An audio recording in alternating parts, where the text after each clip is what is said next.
이제 4장 사탄의 시험과 인간의 범죄에 관해서 살펴보겠습니다. 15번 최초의 사람 아담은 어떻게 범죄하게 되었습니까? 최초의 사람 아담이 범죄하였다는 거죠. 여러분, 사탄이 시험을 하였죠. 근데 죄는 누가 범했는가 했을 때는 아담이 범한 겁니다. 그래서 아담이 범죄하였다 이렇게 되는 거예요. 그러면 어떻게 범죄하게 되었는가를 살펴보겠습니다. 순종이나 불순종할 자유의지가 있었는데 아담에게는 순종을 할 수도 있었고 불순종을 할 수도 있었다. 이러한 허용이 아담에게 허용되었다. 하나님께서 아담에게 이러한 자유를 허락해 주셨다. 이것입니다. 그러한 자유의지가 있었는데 이거를 이제 의지는 여러분 다 자유롭죠? 이것을 지금은 자유선택이라고 해요. 자유선택이 우리 조상 최초의 사람 아담에게 있었는데 그가 뱀의 시험을 받아 하나님의 말씀을 불순종함으로 범죄하였습니다. 이렇게 됩니다. 이게 창세기에 나오죠. 이것은 아주 엄청난 사건입니다. 왜냐하면 아담은 대표로서 이렇게 있는 거예요. 그러니까 아담에게 있는 능력은 어떤 능력이냐면 모든 만물, 특별히 동물들을 볼 때 그 동물들이 어떤 특징을 가지고 있는지 그 본질을 꿰뚫어 볼 수 있는 그런 지혜가 있었습니다. 아담은 그렇게 지혜로웠고요. 그리고 하나님과 교제하는 그런 사람이었어요. 그러니까 하나님을 향하는 그런 마음이 아주 컸던 사람입니다. 그런 사람 아담이 범죄하였다는 거죠. 근데 그것이 참 온 인류가 그 아담 안에서 범죄하였다. 이제 나중에 이렇게 성경에 나오는데요. 이것이 아담이 대표로서 온 인류의 대표로서 범죄한 것입니다. 여러분, 아담은 범죄하였다. 아담은 범죄하였지만 나는 그 자리에 있었으면 범죄하지 않았을 것이다. 이거는요. 그 죄로 인해서 이 세상이 어떻게 망가지는지를 본 사람이라서 그렇게 이야기할 수 있습니다. 누구든지 이 결과를 보지 못하고 그러한 시험을 받고 그 자리에 섰다면 다 범죄할 수밖에 없었다라는 거죠. 하여튼 최초의 사람 아담은 그 가진 그 자유 선택으로서 뱀에게 시험을 받아서 하나님의 말씀을 불순종함으로 범죄하였습니다.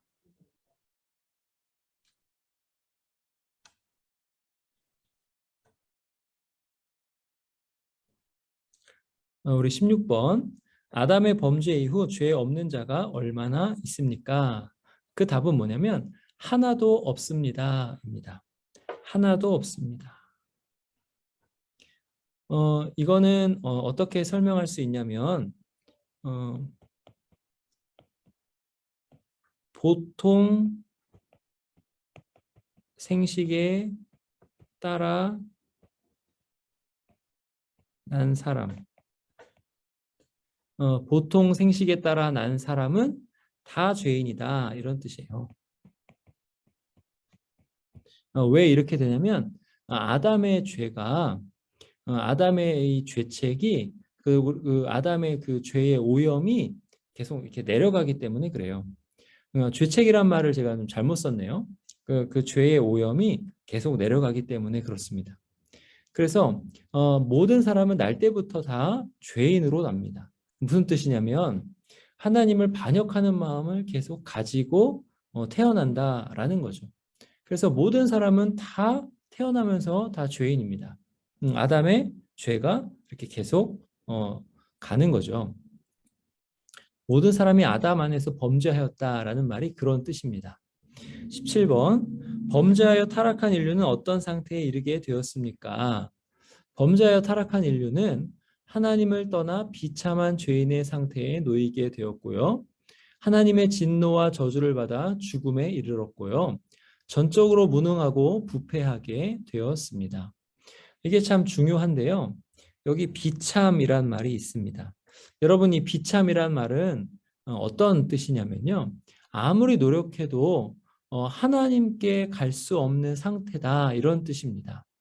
여러분이 어떤 지점에서 어떠한 목적지를 향해서 간다라고 한번 해봅시다. 여러분이 만약에 여러분의 고향집이 부산이라고 이렇게 한번 생각해 보세요. 그래서 추석에 부산을 향해서 갑니다. 그러면 쭉 이렇게 고속도로를 이렇게 타고 가겠죠. 고속도로를 타고 가면서 저기 김천쯤에서 그러니까 뭐 상주를 지나서 뭐 김천을 지나서 이렇게 1번 경부고속도로를 또 타고 이렇게 이제 이런 식으로 부산을 내려갈 거예요. 근데 이렇게 내려가는 그 지점을 자꾸 놓치게 된다고 생각해 보시죠. 어, 그 청주, 청원 여기에서 상주로 이렇게 가야 되는데 여기서 못 가고 밑으로 내려가는 거예요. 그럼 내려갔다가 다시 청원으로 올라와요. 청주로 다시 올라와요. 상주로 가야 되는 고속도로를 타야 되는데 또 못 진입했습니다. 또 내려가요. 영영이 목적지에 다다를 수 없는 그 상태인 거죠. 여러분, 얼마나 피곤하고 힘들겠습니까? 얼마나 비참하겠습니까? 목적지에는 갈 수 없고요. 하나님께는 그렇게 이룰 수 없고요. 그걸 가리켜서 비참이라고 합니다.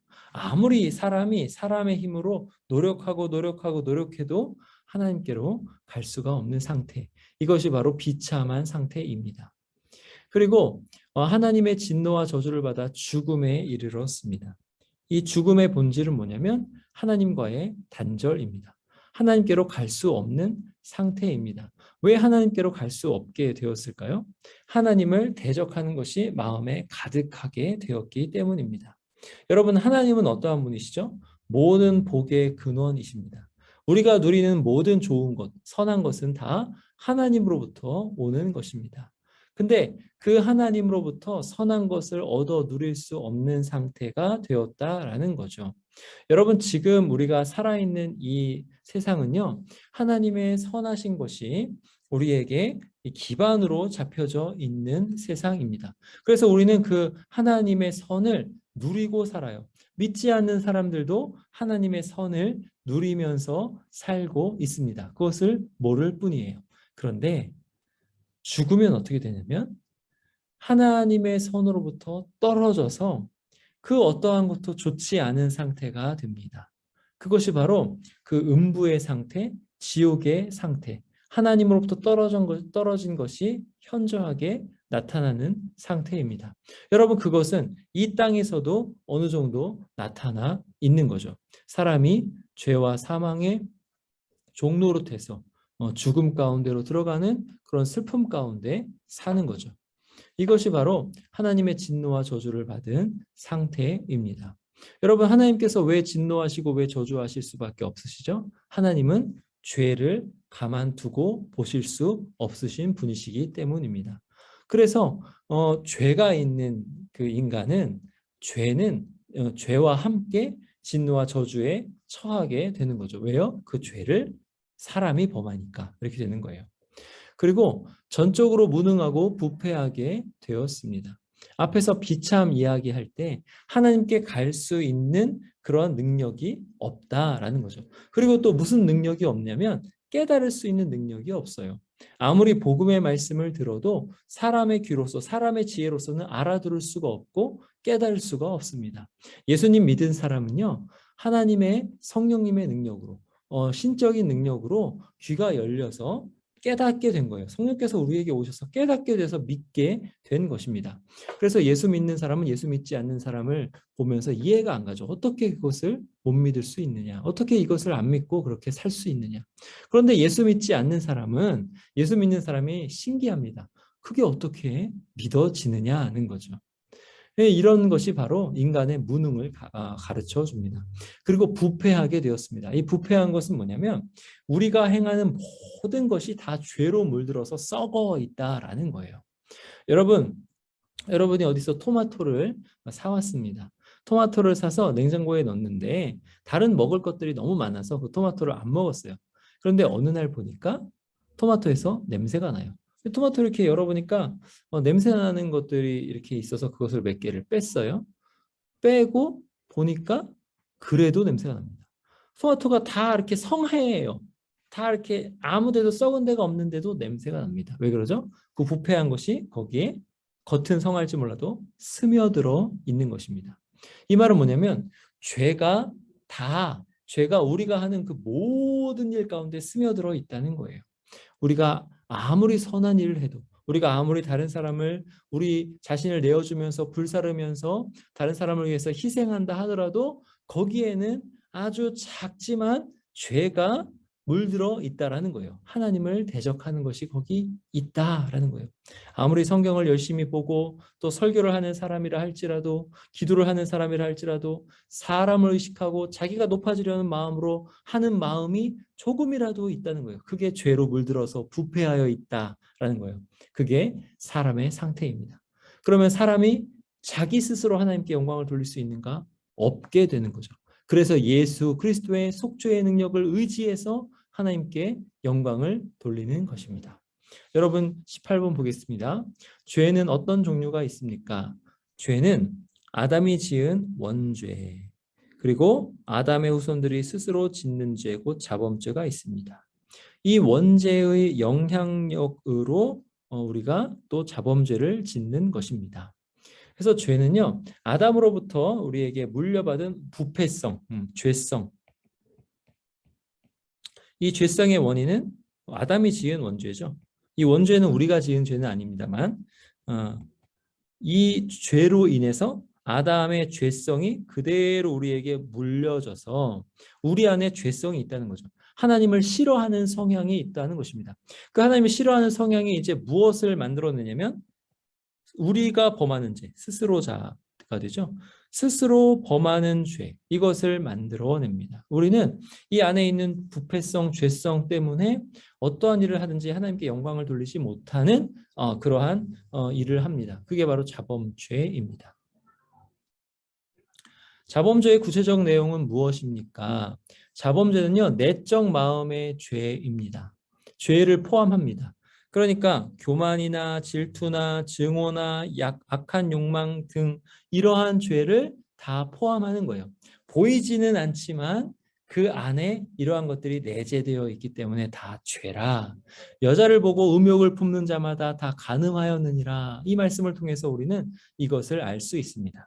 그리고 이것들이 외적 행동으로 나타나는데요. 외적 행동의 죄, 즉 사기나 도둑질이나 간음이나 살인이 바로 자범죄를 구성합니다. 이것 우리가 다 짓는 죄입니다.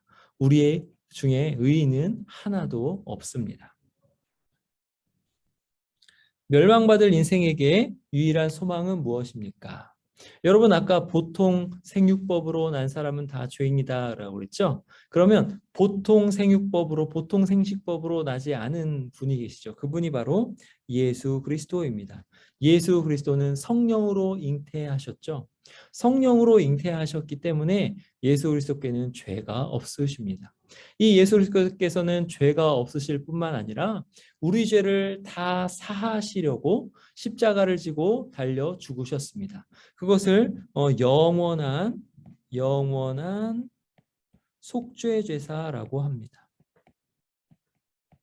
예수 그리스도께서는 우리를 위해서 영원한 속죄 제사를 드리셨습니다. 속죄, 죄를 속한다라고 합니다. 우리의 죄를 없이 하는 거예요. 우리의 죄를 없이 하는 십자가의 제사를 드리시고 거기서 십자가의 죄를 십자가에서 죄사하는 그 제사를 드리셔서 우리의 죄가 거기서 다 사해지는 겁니다. 예수 그리스도의 피로 다 사해지는 겁니다. 그래서 멸망받을 인생에게 유일한 소망은 뭐냐면 모든 것에 예수 그리스도를 믿는 믿음으로 하는 것입니다. 회개하고 이 죄인된 자리에서 떠나 하나님께 돌이켜 회개하고 예수 그리스도를 믿음으로 멸망에서 구원받는 거죠. 멸망은 하나님께서 계시지 않는 자리가 멸망의 자리고요. 구원은 하나님께서 계신 곳으로 하나님께 나아가는 것이 구원입니다. 이게 바로 우리의 유일한 소망입니다.